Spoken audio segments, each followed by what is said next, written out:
How many of the banned deer hunting tricks on this list have you used without knowing they were illegal in your state? I'll bet it's more than one. And the reason these tricks got banned isn't that they were unsportsmanlike or that they gave lazy hunters an unfair advantage. They got banned because they worked too well.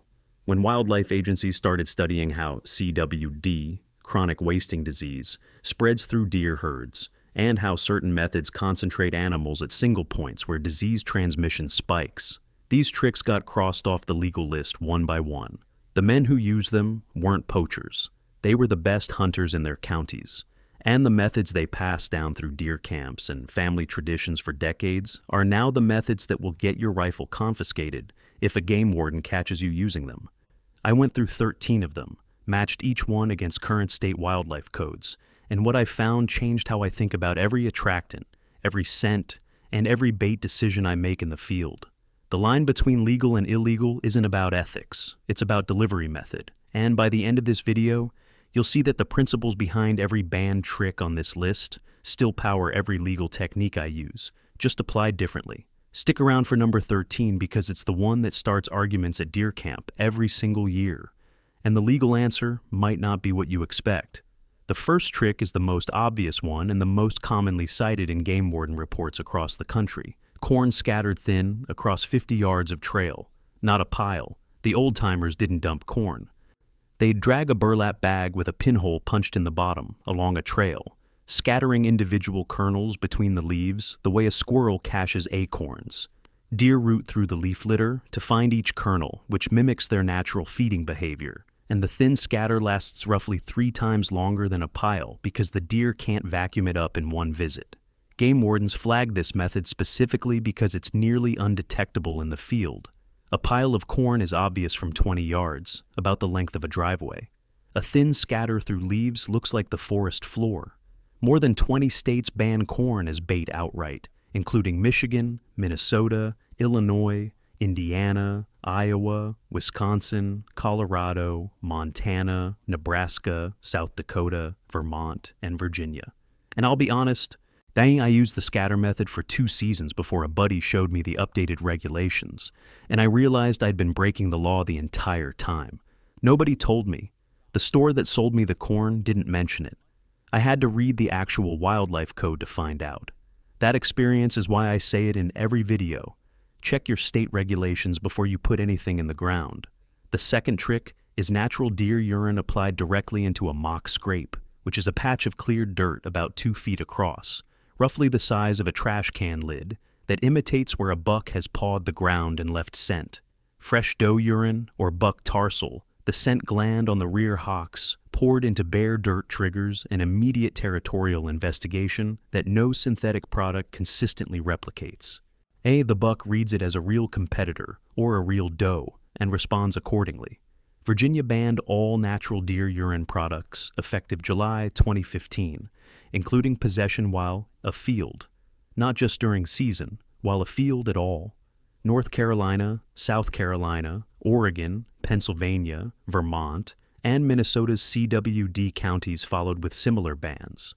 CWD research in Colorado showed that mule deer were infected after exposure to just the urine, feces, and saliva of infected deer. The urine at commercial deer farms is collected over grate systems that don't prevent contamination from feces and saliva. There is no commercially available test that can confirm a bottle is prion-free before it ships.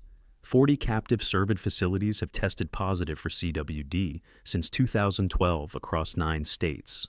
CWD has now been detected in 36 states. Oregon banned urine products preemptively in 2019 through House Bill 2294 before a single case was found in the state, because 3 neighboring states, Idaho, California, and Washington, had confirmed it and they saw what was coming. The product works. That was never the question. The question was whether spreading a fatal, soil-persistent disease was worth the attraction benefit, and every state that studied it decided it wasn't. The third is the plain salt block, a 50-pound livestock block from the farm store for about $9, roughly the cost of a fast food meal for 2. Your grandfather used this before hunting product companies existed. It provides the same sodium draw as a $45 trophy rock at about 80% less cost. Sodium is the one mineral deer crave year-round that native browse almost never provides enough of. Especially on inland soils more than 25 miles from a seacoast. New York bans salt licks year-round. Indiana, Michigan's Lower Peninsula, and CWD counties in Minnesota and Wisconsin ban them during hunting season or entirely. The commercial mineral companies added trace minerals and flavoring to salt blocks and rebranded them as deer mineral supplements to create a legal distinction. But the functional ingredient that brings the deer back day after day is the same sodium your grandfather poured from a bag. That legal landscape around what's banned, what's legal, and why the line keeps moving is exactly what I organized into the Buck Hunter's Bible. 77 tricks, each flagged by whether it's a scent, mineral, food bait, or behavioral technique, so you know before you deploy it whether it's legal in your state. 90 pages, all reference card in the back. Links in the description below, QR code on screen. The fourth is the coffee can corn method, and this one comes from a hunter I read about who killed 50 consecutive bucks over decades using it. 1 pound of corn, about the volume of a large coffee can, carried 45 minutes on foot from any road, poured in a remote zone no other hunter will walk to. The quantity is so small and the location so remote that it's nearly untraceable in the field. But a pound of corn is still corn, and corn is bait in every state that prohibits baiting regardless of the quantity or the distance from the nearest road. The brilliance of the method isn't the corn, it's the location selection. Hunting 45 minutes from a road means hunting where nobody else goes, and that alone puts you in front of deer that aren't pressured. The corn was almost a bonus. The fifth is the doe tarsal drag from a harvested deer. When a doe is killed, you cut both rear hocks at the joint, seal them in a Ziploc, keep them cold, and within 48 hours, drag them on a rope from 200 yards out, roughly 2 football fields, directly to your stand. 100% authentic scent. Not synthetic, not shelf-degraded, not collected from a captive deer on a urine farm. A buck following that trail arrives expecting a doe at the end of it. No commercial product comes close. The old-timers called it the best free deer lure ever invented, and they were right. It's now banned in Michigan, Wisconsin, Minnesota, CWD zones, Pennsylvania, Vermont, and every state that restricts the transport or use of served material between locations. I used this method for years before the CWD bans expanded to my area. Giving it up was one of the hardest adjustments I've made because nothing I've found since replicates the response. Same principle I covered in the mock scrape video, where the scent authenticity drives a different level of buck commitment than any synthetic. The sixth trick is the homemade mineral lick placed where you can hunt over it. 10 pounds of trace mineral salt plus 5 pounds of dicalcium phosphate from the farm co-op, total cost about $3, creates a mineral site with identical ratios to a $45 trophy rock. I've covered this mix in previous videos, and a commenter on the channel put the value plainly. 7 to 10 mineral licks for the price of 1 commercial. The mineral itself is legal almost everywhere when placed in the off-season as a supplement.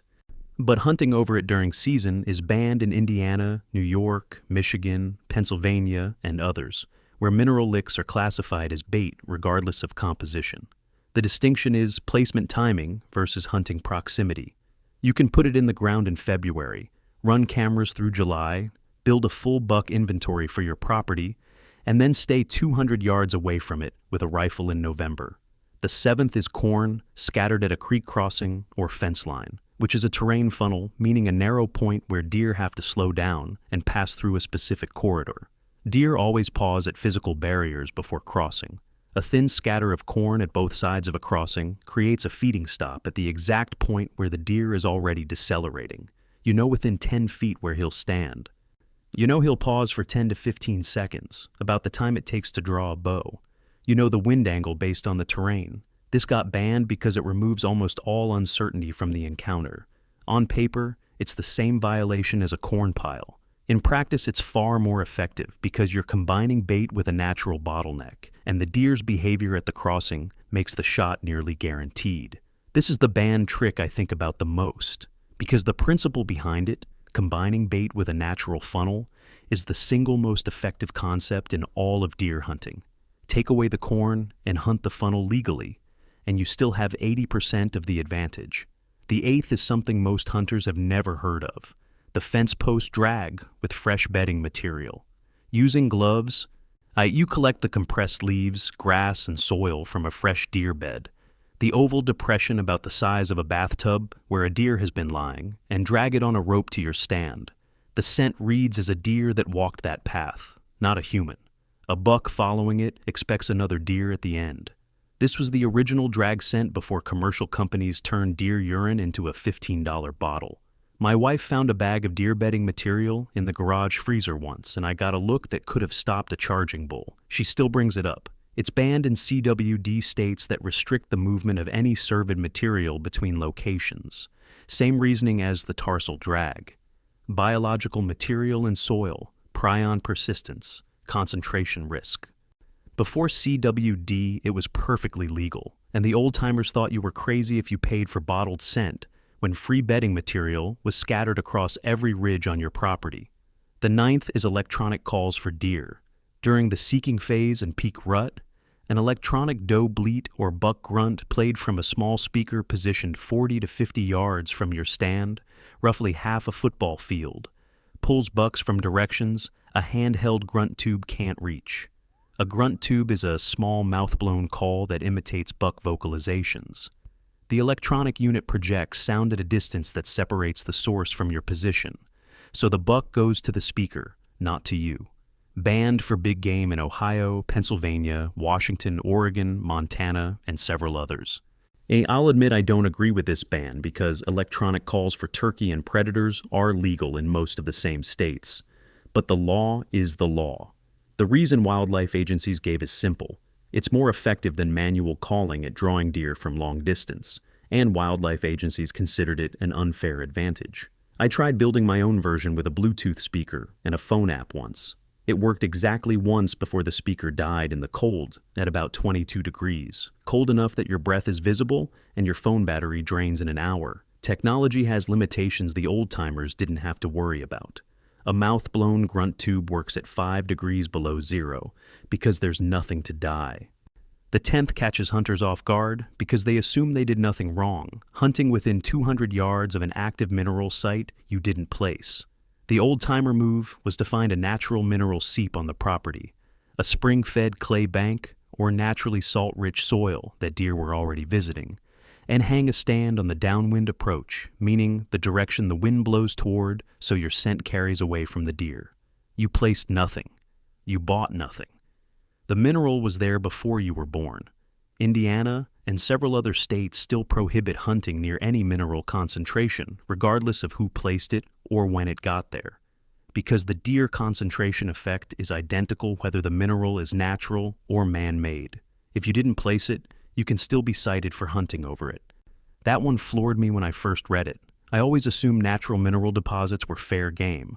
The 11th is using a deer decoy on public land during firearms season.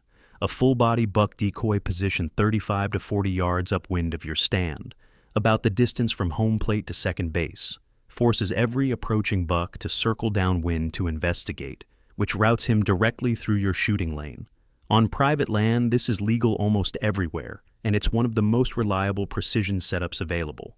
On public land during gun season, several states banned it after incidents of hunters shooting at decoys from distance, mistaking them for live deer. The ban is safety, not effectiveness. On private land where you control who's in the woods, a decoy is still one of the best ways to engineer a broadside shot at a known distance. A buddy of mine who guides in southern Missouri uses a doe decoy during the rut and says it's responsible for more mature buck encounters than any other single tool in his setup. He positions it quartering away from his stand so the approaching buck circles to face it, which puts the buck broadside to his bow at 20 yards. That's not luck, that's engineering. The 12th trick is the one that every hunter over 55 either did or knew someone who did. Spotlighting fields the night before the hunt. Drive the field edges at 10 p.m. with a spotlight, mark every deer, note direction of travel, identify the buck. By dawn, you know exactly where to set up and why. It works because deer at night are completely unpressured and predictable in their movement patterns. It is illegal everywhere in the United States, regardless of intent, regardless of whether you're carrying a weapon, regardless of whether you're on your own property. Spotlighting wildlife at night is a universal violation. But the intelligence it generates, field edge entry points, travel direction, bedding location, is the same intelligence your scouting should be producing legally during daylight with binoculars and trail cameras. The old-timers who spotlighted weren't lazy. They were after information that was that good, and now you can get the same data legally with a $50 cell camera on a fence post. Everything on this list, plus about 60 more field-tested techniques, are in the Buck Hunter's Bible. Scent trail engineering, mineral biology, behavioral setups, stand placement, rut phase tactics. Reference card in the back. It's in the description below. QR code on screen. The 13th is the one I promised. The gray area that starts arguments at every deer camp in America. Hunting over a food plot planted within bow range of your stand. A corn pile is bait. A planted corn food plot is not. Both were placed in the ground specifically to attract deer. The deer can't tell the difference. The corn doesn't care how it got planted. The sunlight doesn't know if the seed was broadcast or drilled. Several states have started closing this loophole. Indiana has prosecuted hunters over food plots classified as concentrated attractants. The Deer and Deer Hunting Forum quote that captures the tension perfectly is that food plots are legal, but a pile of corn is not. And both are planted to attract deer. So, what exactly is the difference? No good answer exists. The legal distinction is based on the method of placement, not the outcome. And every hunter who's sat over a food plot while his buddy got sighted for a corn pile 200 yards away has felt the absurdity of that line. I sat across from a game warden at a sportsman's dinner 2 years ago and asked him directly where the line was. He took a long drink of his coffee and said he wasn't sure anyone actually knew. I'm not going to tell you what's right. I'm going to tell you what's legal. And what's legal depends on your state, your county, and sometimes which warden walks up to your stand. Here's what I want you to take from this. 13 tricks that worked well enough to get banned. Some of them are your grandfather's methods. Some of them are things you've done without knowing you crossed a line. But every one of them teaches you something about how deer behave and what makes a hunting setup effective. The principles behind these tricks, scent trail engineering, mineral attraction, movement bottleneck exploitation, behavioral triggering through sound and visual stimulus, are the same principles that power every legal technique on this channel. The difference between a banned trick and a legal one is almost always the delivery method, not the outcome. Corn in the ground is bait. A food plot growing corn is agriculture. Natural urine in a scrape is a CWD risk. Synthetic urine in a scrape is a behavioral tool. A salt block at your stand is bait. Dicalcium phosphate in the ground in February is a mineral supplement. The deer doesn't know the difference. The game warden does. Read your state's wildlife code at least once a year. That's because the list of what's banned gets longer every season. And finding out from a game warden is a lot more expensive than finding out from a website. Every trick on this list worked. That's why they got banned. The principles behind them, scent authenticity, mineral biology, movement bottleneck control, behavioral triggering, are still the foundation of every legal method I use. The delivery changed, the deer science didn't.